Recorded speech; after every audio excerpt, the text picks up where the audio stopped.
एक लड़की जब शादी के बाद घर में आती है तो उससे सबसे पहले क्या छीना जाता है?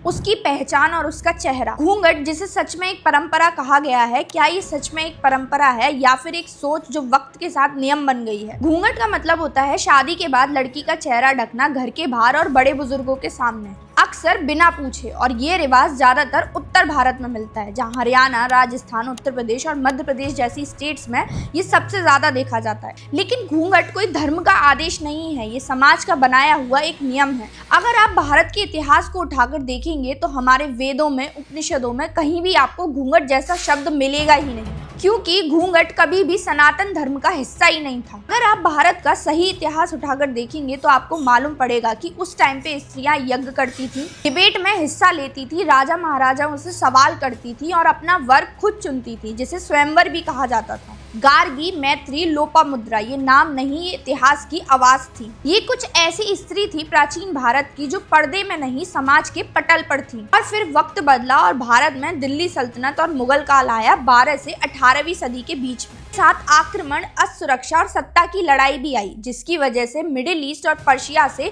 नकाब या फिर पर्दे का असर भी भारत के कल्चर पे होने लगा, क्योंकि उस टाइम औरतों को सुरक्षा के चलते अपना चेहरा पर्दे से ढकना शुरू करना पड़ा। ये मुगल काल का काला इतिहास है जो आज तक भारत में चल रहा है। इस डर से शुरू हुई थी, वो धीरे धीरे आदत बन गई। ये एक सांस्कृतिक प्रभाव था, ना कि कोई धार्मिक नियम। जो आदत थी वो आदेश बन गई, जिसका नतीजा ये हुआ कि स्त्री की दुनिया छोटी होती चली गई। पढ़ाई रुकी, बाहर निकलना रुका और फैसले लेने का हक भी रुका। घूंघट को इज्जत कहा गया, लेकिन इज्जत तब होती है जब इंसान को चुनाव का हक हो। आज भी घूंघट जिंदा है, लेकिन सवाल ये नहीं है ये है क्या नहीं, सवाल ये है क्या ये हमें आजादी देता है या फिर हमें चुप बनाता है। हमें इतिहास को समझने की जरूरत है, आंखें बंद कर मानने की नहीं। अगर आपको ये वीडियो पसंद आई हो तो please do like, share and subscribe to our channel seeking facts, and comment section में जरूर बताएं कि घूंघट एक पहचान है या फिर परछाई।